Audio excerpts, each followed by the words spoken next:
এটা কিরকম হলো? এ কি সত্য তার 5 যমজ ছেলে নেই। 5 ছেলের খুব মিল, যাকে বলে একেবারে হরিহর আত্মা। ফুল্লরার 5 ছেলে, কিন্তু 5 রত্ন। 5 ছেলের 5 রকম গুণ। প্রথম ছেলে রামলাল, সে এক ঢোকে 1 সমুদ্র জল মুখে নিতে পারে 5 মিনিটের জন্য।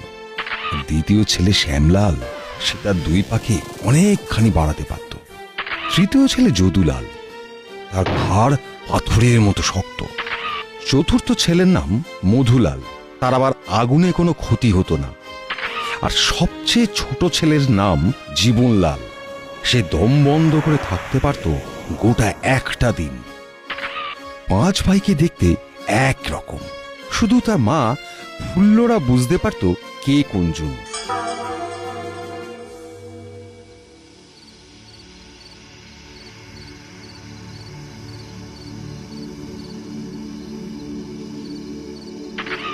পাঁচ ভাই গভীর রাতে সমুদ্রে মাছ ধরতে যেত। বড় ভাই রামলাল সমুদ্রের পাড়ে দাঁড়িয়ে সমুদ্রের সব জল মুখের মধ্যে নিয়ে নিত। ভাই সব শোনো, আমি সমুদ্রের জল মুখের মধ্যে পুরে নিচ্ছি, তোমরা তাড়াতাড়ি মাছগুলো ঝুড়িতে পুরে উঠে আসবে, কেমন? তুমি প্রতিদিন এক কথা বলো কেন দাদা? আমরা কি 1 মিনিটও দেরি করেছি কোনোদিন? আমরা তৈরি দাদা।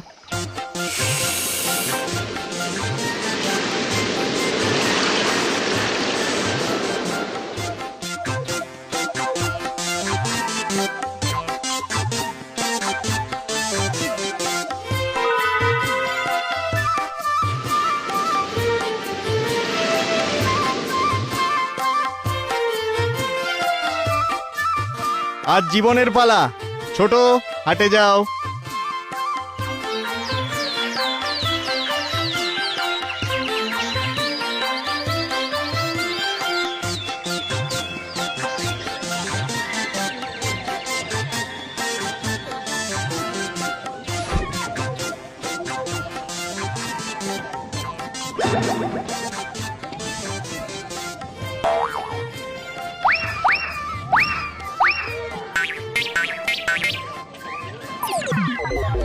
তুমি প্রতিদিন মাছ পাও কি করে বলো তো? কই কই আমরা তো পাই না। হ্যাঁ, নিশ্চয়ই কিছু জাদু টোনা করো না? না না না, আমাদের বলতেই হবে কি করে তুমি প্রতিদিন এত মাছ ধরো, বলতেই হবে। কাল ভোর রাতে তোমরা এসো, তোমাদের মাছ ধরিয়ে দেব। জীবনলাল বাড়িতে গিয়ে সব কথা বলে। সব শুনে রামলাল রাজি। পরদিন সব জেলে সমুদ্রে এসে হাজির। বাকি 4 ভাই আজ কিন্তু আসেনি। একা রামলাল ওদেরকে বলে, দেখো, আমি 5 মিনিটের জন্য সমুদ্রের জল মুখের মধ্যে ঢুকিয়ে নেব। তোমরা 5 মিনিটের মধ্যে সমুদ্রের যত মাছ আছে সব ধরে নেবে, কেমন? আবার বলছি, 5 মিনিটের বেশি আমি জল ধরে রাখতে পারবো না, বোঝা গেল? ঠিক আছে, তুমি চিন্তা করো না তো। কোনো চিন্তা নেই।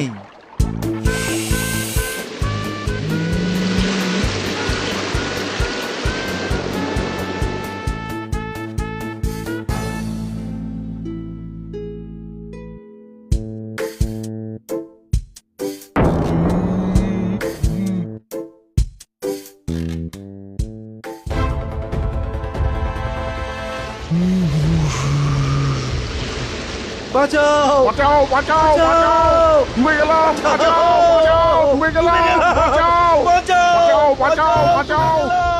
গ্রামে হাহাকার নেমে এলো। জেলেদের পরিবারের সবাই রামলালের নামে রাজার কাছে নালিশ জানালো।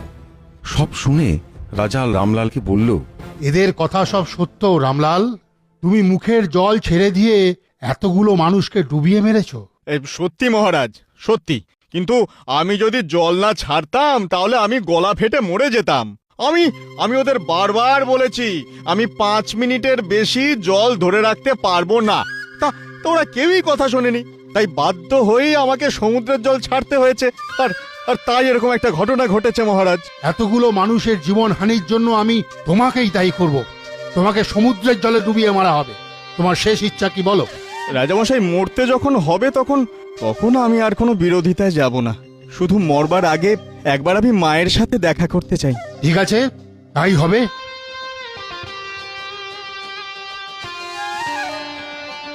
দাদা দাদা কাল তোমার জায়গায় আমি যাব, তুমি কোনো চিন্তা করো না, তুমি তুমি ঘরে বিশ্রাম নিও।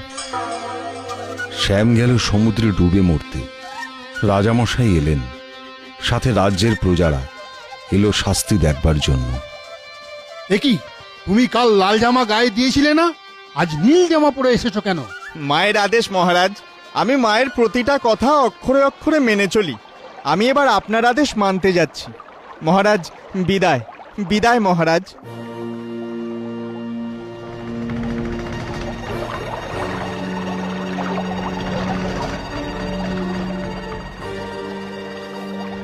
এই এই এটা কিরকম হলো? পায়ে কি রবার লাগানো আছে নাকি গো? হ্যাঁ হ্যাঁ কি গো?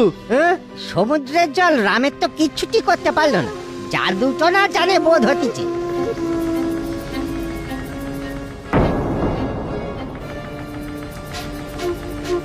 কাল রামের গর্দান নেবে আমার জল্লাদ। বলো বলো বলো বলো, তোমার শেষ ইচ্ছা কি বলো? কাল কাল সারা রাত আমার মা কেঁদেছে মহারাজ। আমি আমি শুধু মাকে একটু দেখে আসি মহারাজ। মহারাজ এ ভিন্ন আমার কোনো চাওয়া নেই। বেশ, তাই হবে। তবে কাল সকালেই তোমার গর্দান নেওয়া হবে। দাদা তুমি তো জানো আমার ঘাড় খুব শক্ত, আমার গর্দা নিতে গেলে খাড়া ভেঙে যাবে। কাল বর্দার জায়গায় আমি যদুলাল যাব। বাবা, সব সময় চোখ কান ভালো করে খোলা রাখিস। আমাদের নিয়ে চিন্তা করবে না তুমি।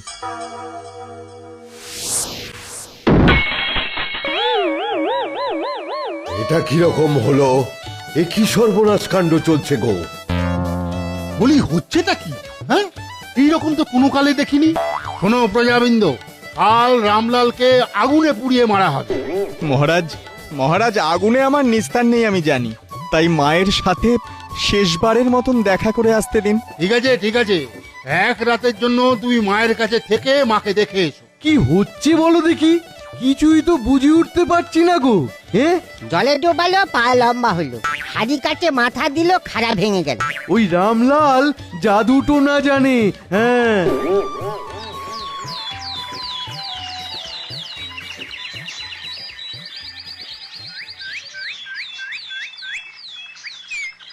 ধা ধিন ধিনতা ধা ধিন ধিনতা ধিনতে রে কেটে তা ভাজা ভাজা খাস্তা।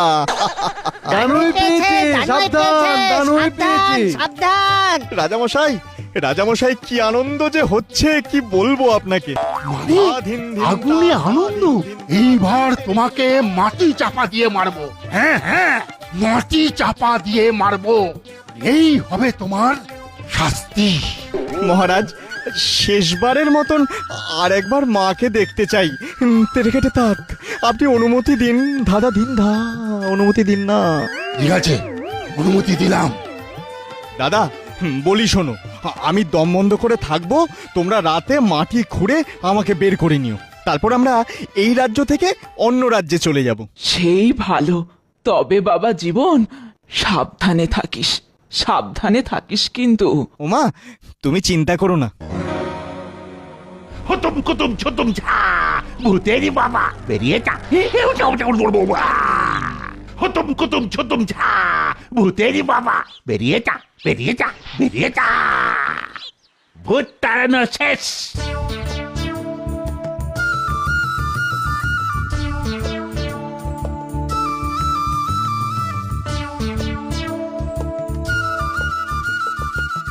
এবার গর্তে ফেলে দিন, ফেলে দিন। অবশেষে পাপের শাস্তি হয়েছে। এই চলো সবাই।